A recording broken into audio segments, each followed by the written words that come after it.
evening. It is Wednesday, the 24th of October. This is the big story. My name is Michelle Ngele Odhiambo.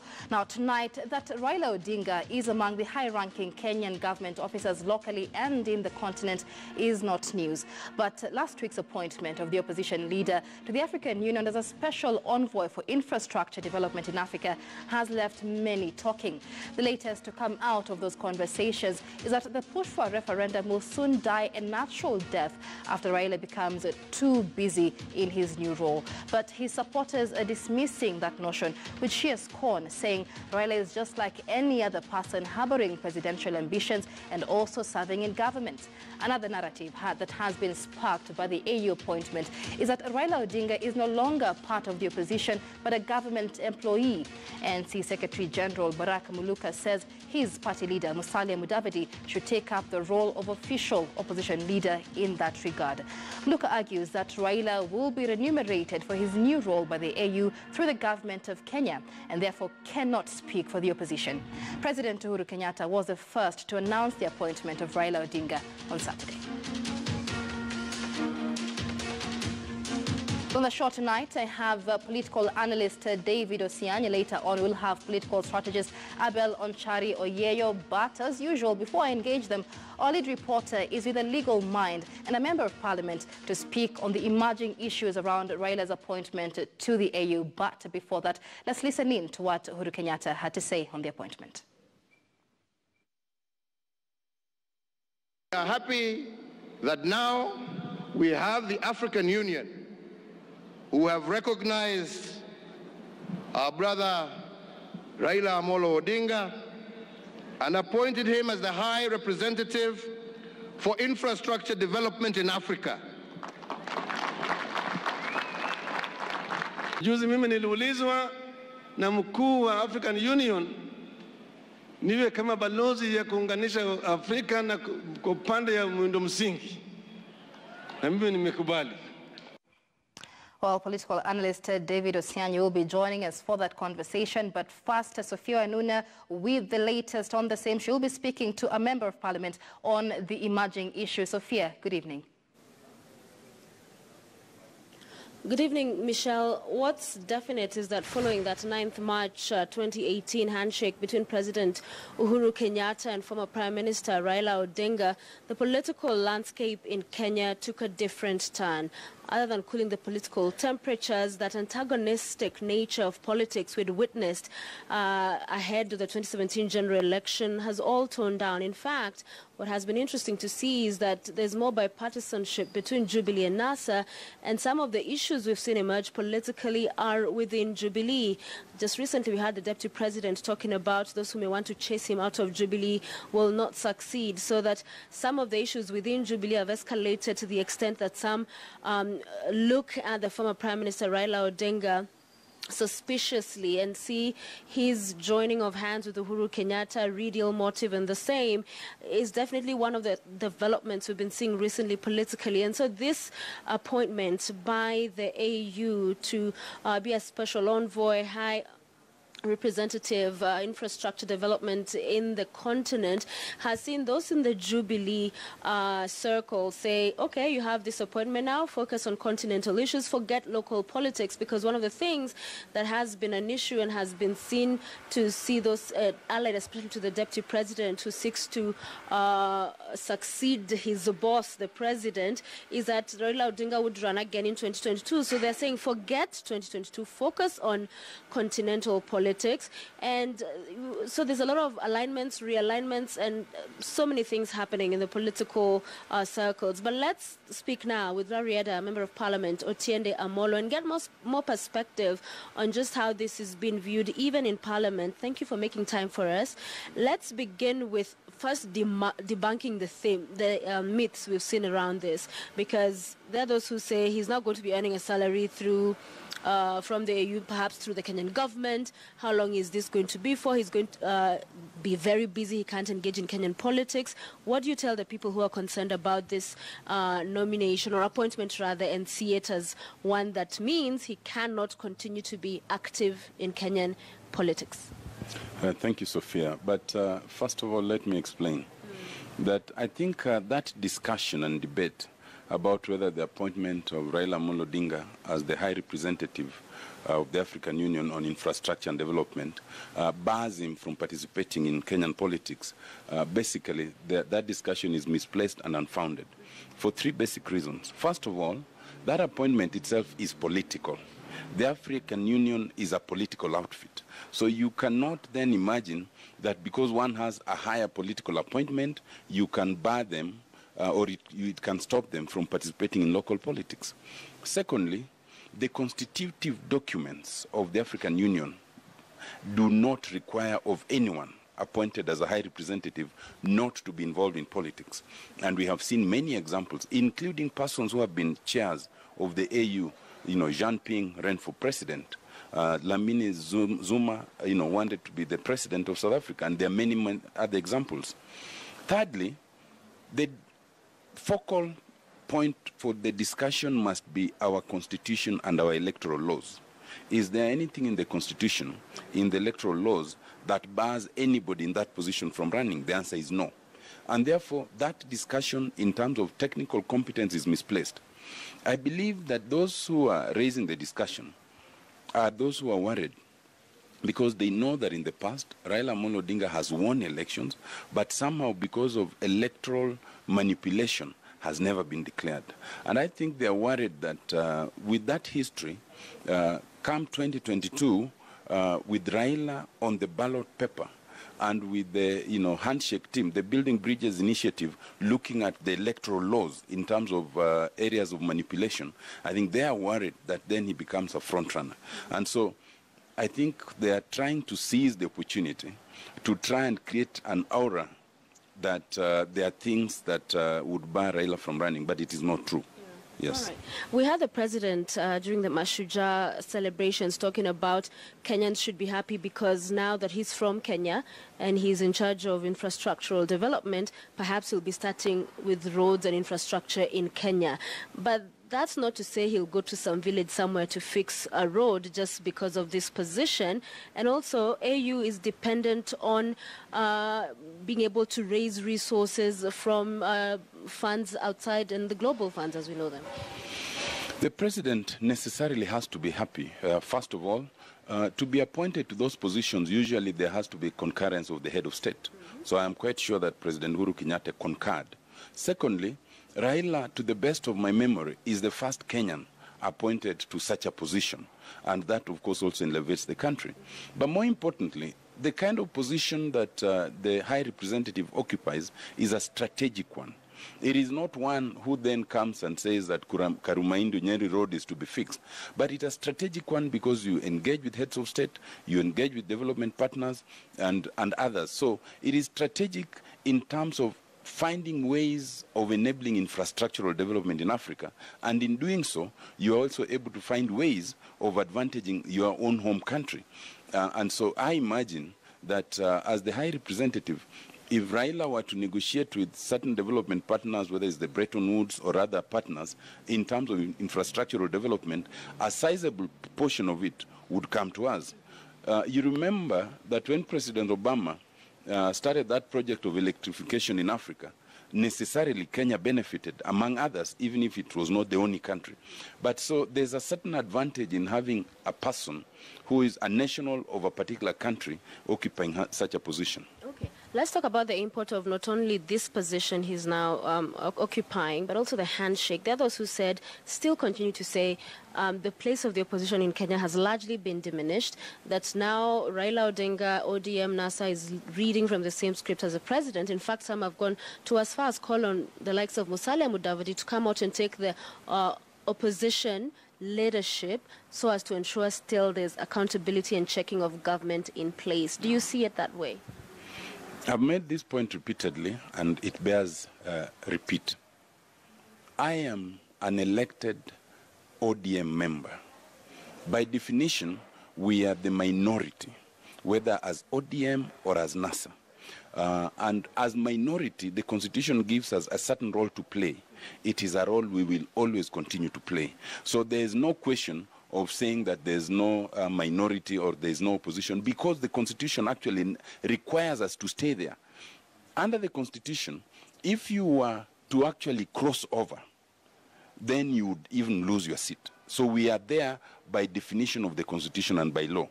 What has happened is not that the opposition has crossed over. What has happened is that there's been a cessation of hostilities. Quite honestly, where we were, and some of us were in the thick of it, if we were to continue that way for another 1 or 2 months, I do not think we would have a country we are calling Kenya today. I think there would have been very many deaths by now. I think the economy would have collapsed. So it was a good thing that we ceased the hostilities. It is not a crossover in terms of ideology, in terms of anything else, but it's just a recognition that we have political differences, we are on different sides of the political divide, but there's a greater calling to try and keep this country together rather than to break it. Yeah. And that's where we are. All right. The referendum push as well has been dominating news headlines. You are part of the constitution-making process. And while some now continue to call for an expanded executive and a parliamentary system, that is what all the drafts had proposed in the lead up to what was actually promulgated by Kenyans until that Naivasha meeting, where some say some mischief happened. In your view, is that the case, and that's why we are back here paying for the sins of one meeting that undid years of expertise? Yes, in many ways, yes. We ended up with a presidential system because we had to bargain. And the bargain was, do we remain with a centralized government structure and not devolve on the one hand? Do we have a presidential system or a parliamentary system on the other? Those who preferred a centralized structure, as we had had for almost 48 years, had also preferred a presidential system. Those who preferred a parliamentary system were also in favor of devolution. So at the end of the day, the politicians did a trade-off in Naivasha. We will accept devolution provided you give us a presidential system. Where we are now 8 years later, fortunately, devolution has taken such deep root that no one can debate whether we need it or not. The only debate can be, do we maintain the structure in terms of reducing or increasing? What kind of powers do we give them? But so it is a good time now to revisit the kind of system of government we want without any blackmail. We can now ask ourselves honestly that having had this presidential system for 8 years and the hybrid system for almost 50 years before that, do we now consider the parliamentary system? And I happen to be one of those who, not only now, but even when we were making the Constitution, and indeed most of us in the Committee of Experts, preferred a parliamentary system because the unique nature of this country, it makes it singularly suited for a parliamentary system rather than a presidential one. So let me put it to you this way, because there are those who say this is all about the ambition of the politicians, that at the time we were going to the 2010 promulgation, Raila Odinga was Prime Minister. He had a lot of sway, but because he thought it was imminent that he'd be president, he then supported a presidential system because he did not want to share power in as far as the parliamentary system is concerned. And that's why even those who say Ruto, for a long time until recently he said he's open to it, was opposed to it because he thinks it's imminent that he will be president, and then he does not want to have to share and split power between a ceremonial president or whatever kind of hybrid system may be there. So that at the end of the day, it's about politicians and what they want. Because had Raila Odinga supported this then, we would have a parliamentary system. Those who say that either don't know history or wish to distort history. Raila has always been very clear.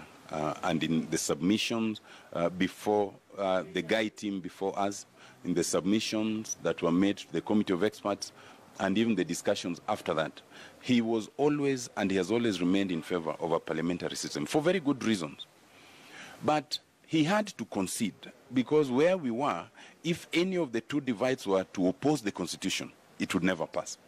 Any time that the Constitution passes, it's if the major players, at that time it was Kibaki and Raila, supported it. So that certainly would not be true. Secondly, I hear those who say that now we are talking about amending the Constitution because we want to create positions. And I think it's the most illogical argument. If it was creating positions, then what position would be created for Raila? Because the only thing Raila has always wanted to run for is president. the position of president is already in the current constitution. And in fact, the presidential system makes the president the centerpin of action, as opposed to a parliamentary system that really subjects the president to the mercy of parliament. You are aware, for example, in South Africa, the way they have removed at least 2 of their presidents.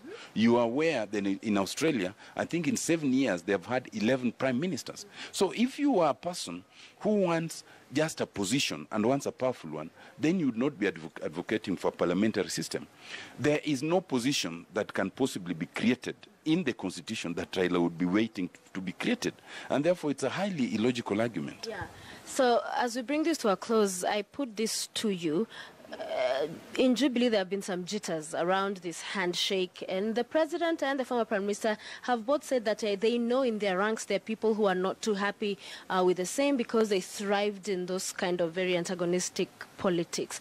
So what threat do you think Raila poses, and more specific to the deputy president, who largely we see his allies come out to speak against the former prime minister?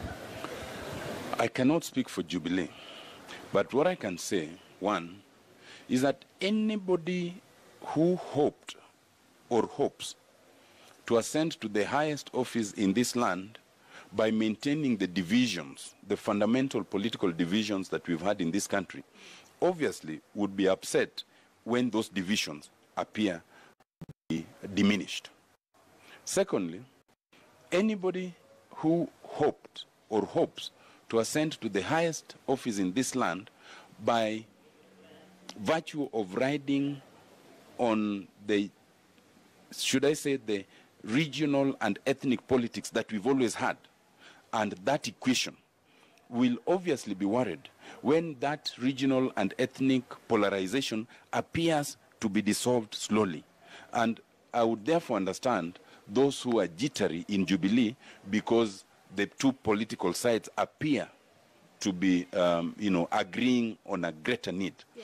I would also understand, therefore, even those who have been in NASA but had hoped to clinch certain deals and appear to have been upstaged by the handshake between Uhuru Kenyatta and Raila Odinga. So necessarily that has to be. That is what I've called the political movement of tectonic plates.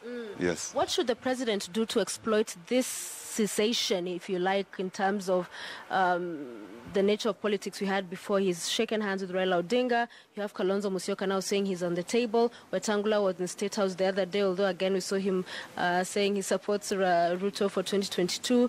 Mudavadi has not been very clear, but what should he do in this particular moment to make sure that this is not a moment lost? This moment is very ideal, and there are 3 fundamental things that we should do, taking advantage of this. First, we should take advantage of it to exploit to the highest level possible the development agenda, because the unity gives a good atmosphere to pursue development infrastructure in this country. Secondly, it is a good opportunity to pursue the fight against corruption and against impunity, because with that scenario, the push and the perception that you're only focusing on certain persons or certain tribes diminishes. Thirdly, it is a good time to try and diminish the tribalism that we have in this country. But all that should be done in one major context. It is the ideal time to re-examine the constitution that we gave ourselves, because history of this country and also has shown that the best time to refocus on the question of the constitution is always when the major political divides appear united in thought. Many thanks. Thank you. Otiende Amolo is a Reda member of parliament, and he says this is that time that Kenya should take advantage of, maximize, to ensure that as a country we are able to develop and get Kenya to where it should be. But definitely, Michelle, the realignments politically have already begun, and with quite some years to go, say 4 to 2022 elections, we are likely to see so much more. They say a day in politics is like 1,000 days. So there will be a lot to be seen, especially in the context of this newfound relationship between the former Prime Minister and the President, Michelle. Absolutely. Well, thank you. That is our lead reporter, Sophia Wanuna. Now, earlier today, members of ODM addressed the media on the matter. Here now is the Mathare Member of Parliament, Anthony Oluoch, explaining why the referendum drive is still very much alive. There is also the misplaced notion that the referendum drive was a vehicle to catapult His Excellency Raila Amolo Odinga to his new position, and his appointment now puts to an end. This is what they have been trying to postulate, that his appointment now puts to an end the push for constitutional reforms. Nothing could be further from the truth. The call for a referendum is firmly rooted in the Constitution, specifically under Articles 255, 256, and 257. Well, in studio, political analyst David Osiany joins us to put more context into the matter. Many thanks for joining us on the big story tonight. Raila Odinga's appointment by the African Union now causing jitters across the political scene. But what impact will this appointment have on his role as the opposition leader?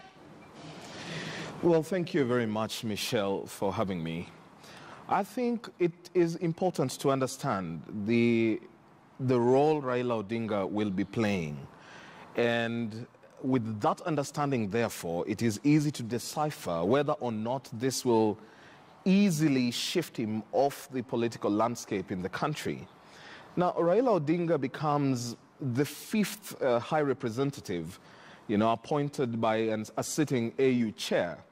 The first four were, almost all of them were presidents. So you had Pierre Buyoya, the former president of Burundi, who was the high representative to Mali and the Sahel area.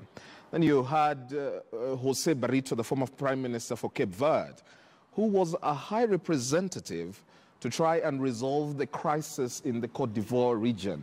You also had Jerry Rawlings, who still sits as the high representative to Somalia, and of course Alpha Konare, the former president of Mali, who has been the high representative to South Sudan to try and resolve the crisis. However, Raila Odinga becomes the first person or high representative with a continental mandate. So his role, as was described in his appointing letter, which I bet most of us must have read, is to try and shore up support for the African continent, especially to the development partners. He is also entrusted with the noble duty of trying to gather together the heads of state and letting them own up to basic agreements by the African Union, one of them being the African Free Continental Trade Area Agreement that was recently done in March in Rwanda, where we essentially, Raila is to try and ensure that once we agree to various protocols in the AU, the countries that agree to it follow through. And so he will be touching base with the presidents and prime ministers and leaders of various countries to have their buy-in and commitment. Now, infrastructural development is key to Africa's economic growth. It is also extremely important for its political growth and connection.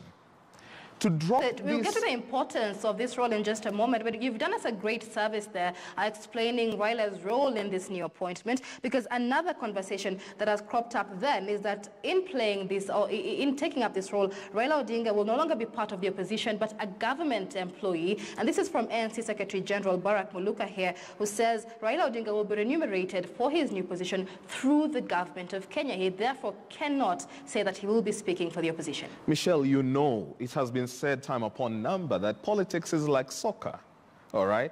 And just as politics is like soccer, it would suffice to say that a player like Oluoch, who doesn't play for this country, does not stop playing in the country when he comes back. It would be wrong. I don't think I want to push the notion that it would push Raila out. It will entirely be upon him to choose whether or not he feels that his presence in the political arena locally may sabotage his role and duty elsewhere, because there are chances also that he may end up muddling in the politics locally, and that may affect his work elsewhere. But also, for those of us who know Raila Odinga, you know he's a gentleman who is quite a workaholic. So juggling these responsibilities may not be a problem for him per se. So I do not time will tell. Let's leave it to time. All right, we'll be continuing this conversation in a moment. That is political analyst David Osianyu. When we come back, we'll bring in political strategist Abel Onchari Oyeyo as we discuss the possibility of an orphaned opposition based on the jitters now jitters being seen across the political scene there by Raila Odinga's appointment as an African Union High Representative. The conversation